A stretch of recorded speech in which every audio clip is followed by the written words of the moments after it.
So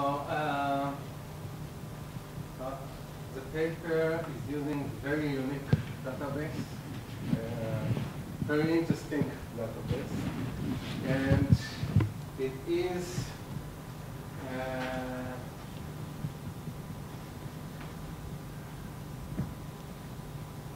interesting results. The conclusions are very interesting. However, some validation is still required and some issues can be further addressed. And I'm going with ideas, comments, it's not necessarily the most important one, or the order is, I try to do it according to the paper. So we start with the sample. As I said, descriptive statistic is important here because it's an interesting descriptive statistics. However, the paper starts with about 600 stocks, and the analysis eventually is with about half of the stocks. So there is kind of misleading here because eventually you understand that the analysis is with completely different, it might be with completely different descriptive statistics. So either you focus more on the descriptive statistics of what you use in the analysis, or at least give some insight of the smaller subsample.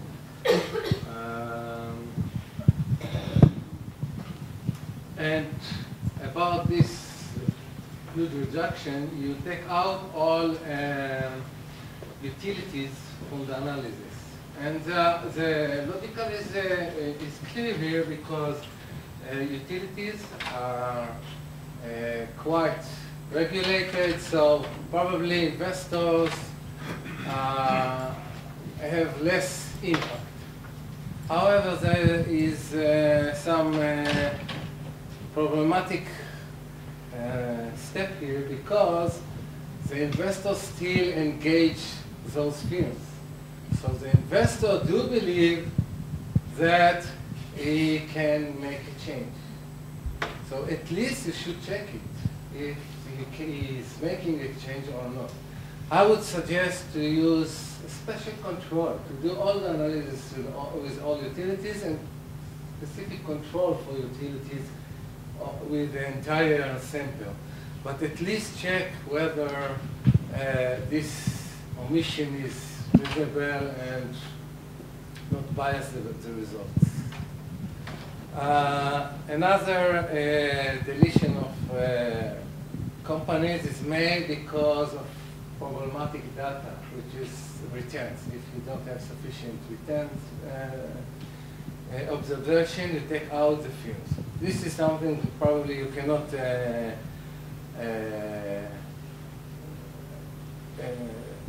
skip all, but you should check whether it bias your selection. Because perhaps those firms that do not react to the investors and make more problems in general are those firms that you take out. So the higher downside risk is with those firms. It might bias, at least you should acknowledge if it might bias your results. About downside risk. You use two measures. One is an old one, the lower partial moment. The other is value at risk methodology, which is newer. And there is an inconsistency here. Why inconsistency? Because you use LPM while looking at all results below zero. So you think about downside risk as having a negative returns. And with value at risk, you use it at 5%, which is one worst case scenario. These are completely different concepts of downside risk.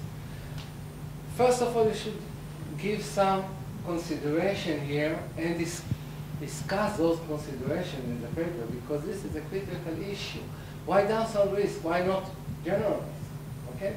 If you want to focus on downside risk, which is reasonable, you should put some consideration and to be consistent with measures. You can use both measures, but have some consideration whether it's below 0 or the worst case. Okay? And at least acknowledge, again, that there are two different measures right now that you are using. Perhaps it's good because it proves that your results are not just random results. I would suggest to use a better, which consider better measures than value at risk. You don't need to replace it. You can add it, which is mean shortfall, which is some balance.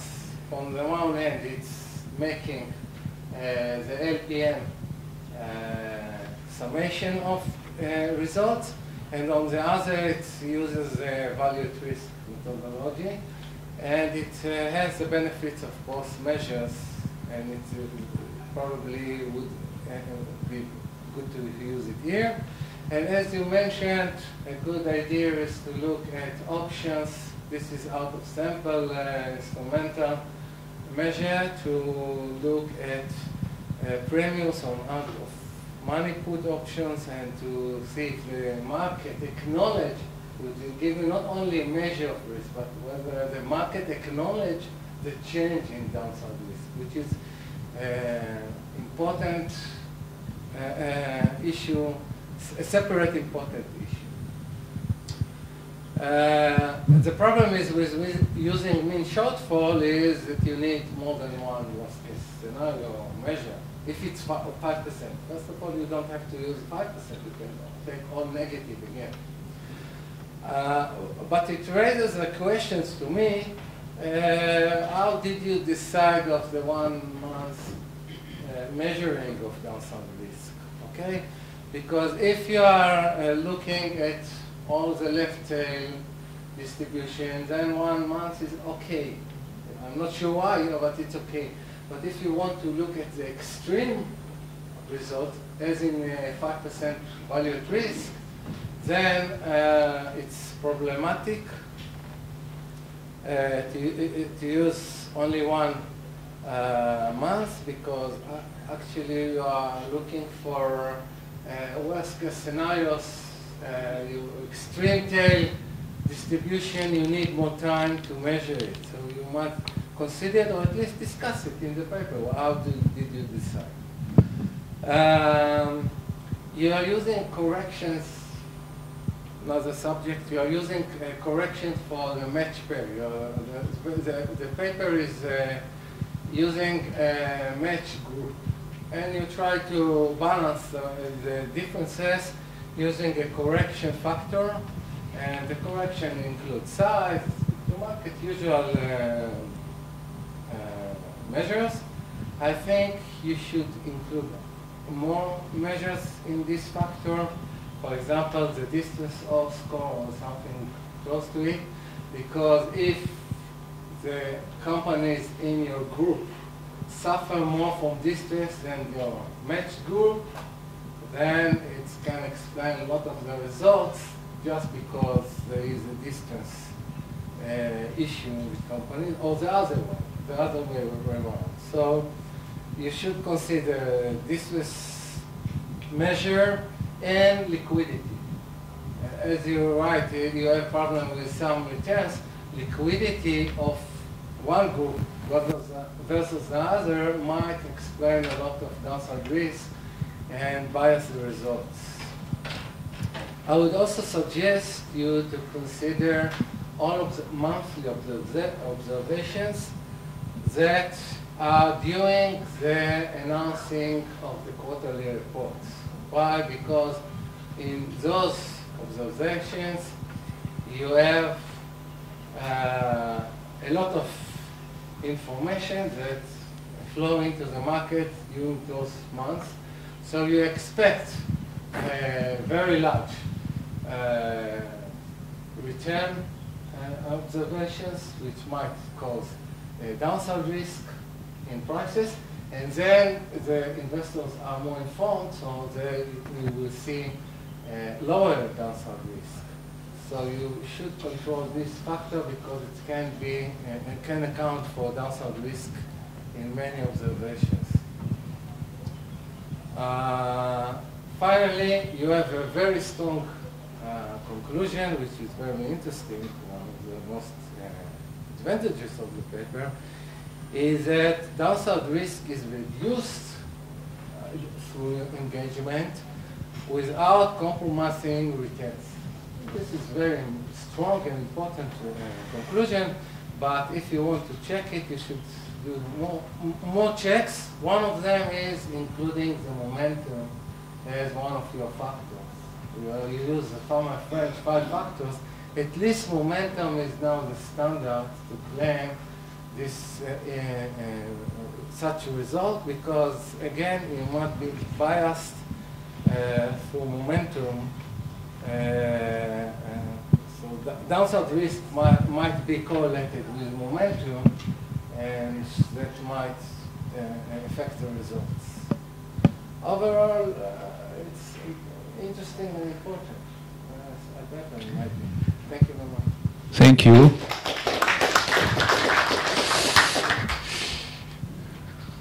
Okay, I have a question. I have a question on the costs and benefits of the engagement.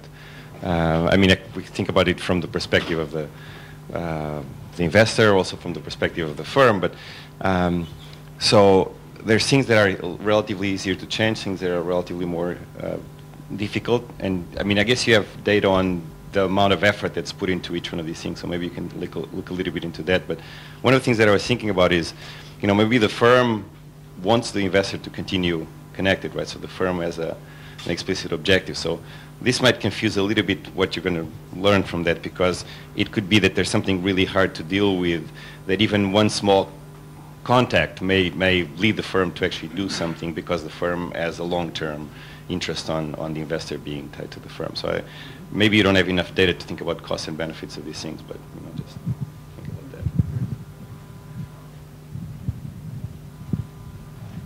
Thank you. So I don't know if you did it, but it would be very interesting to also look at the upside risk, so to speak, because in a sense, what you have is kind of a bright side of ESG, where we reduce the downside risk. But maybe what's going on is that firms, they engage in more conservative policies, and then they might also lose the good part of the risk, this upside risk.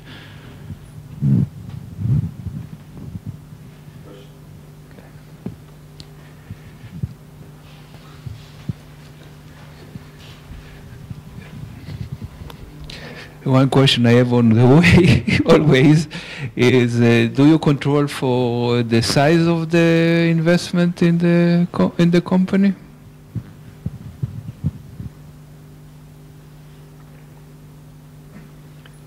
So just a clarification. So are you thinking about this as being systematic or idiosyncratic?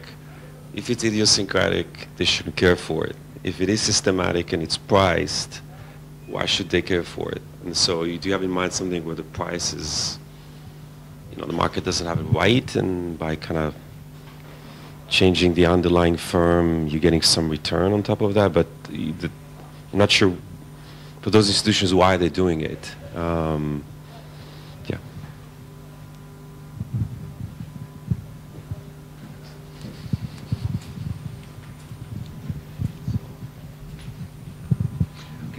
Thank you for the great discussion, for all the questions. So I noted it down, very useful.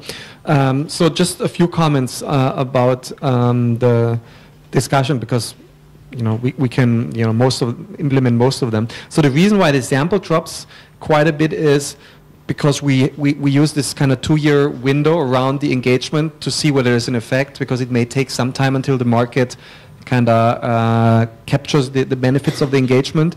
So that reduces number of observations, because every engagement towards the end of the sample with this 2-year period is then kind of not included.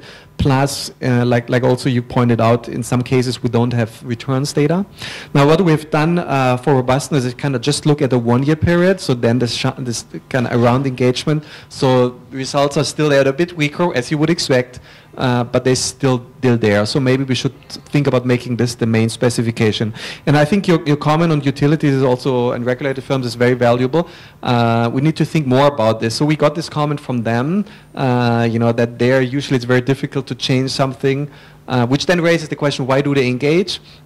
So one understanding is also that they think of themselves as a universal investor that thinks also about kind of externalities to other firms. So even if at that specific company maybe there's no direct effect, maybe others benefit from whatever they implement, but we need to think more about this. Also, the other comments are great, so we need to think more about this. Rui's comment, I think, very good idea. We need to think on how to measure kind of how costly it is and how easy it is to implement something.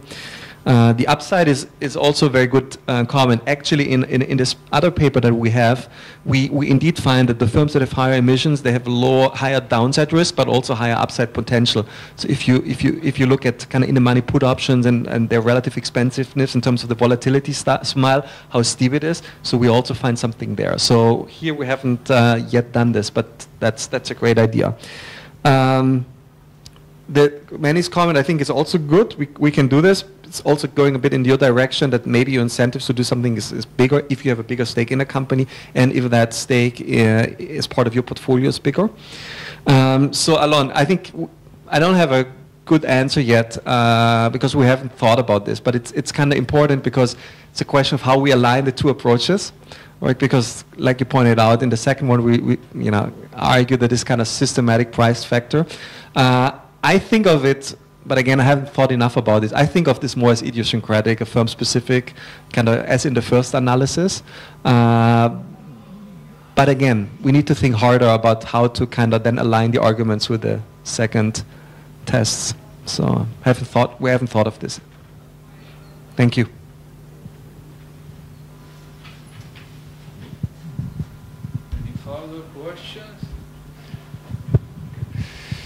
Okay. Okay. I would say to Alon that the answer is that it's idiosyncratic because if indeed returns are not affected while risk is lower, then it's not priced. This is why it is so critical. This is why. Because it's abnormal return. They're claiming that it's not affect the returns. So lower risk, same returns. This is why it's so critical, if it's indeed the case. Isn't there a measure of downside beta that you perhaps can utilize? Firms, Vanguard owns 5,000 securities. They don't need to be in any company to change its idiosyncratic risk, right? You just buy the portfolio and diversify where the sigma epsilons, and you get whatever expected return. Why can't I, engage with this particular portion of the idiosyncratic risk? If you get abnormal return for disengagement, for the engagement. First of all, there's Xavier's point. Cutting down one tail, you might be cutting the other tail, but it's obviously costly to do it. I don't know. We need. No, this is all I did. They claim that it's not costly. This is the question. Okay. This is why it's so critical to prove it. This is why I say it's so critical to prove it. If you can do it, then the answer is. Just with the analogy, this is like a well-priced insurance policy for the firm. So if there's the firm could take out insurance and there's a good priced insurance, which is this engagement, that's kind of what it is. That's right. So then maybe, but then it's the same about the price of that insurance market and whoever does it. Right. No. Yeah. That's what I was asking. It's a story like that. Okay. Thank you. Then we are all invited to lunch.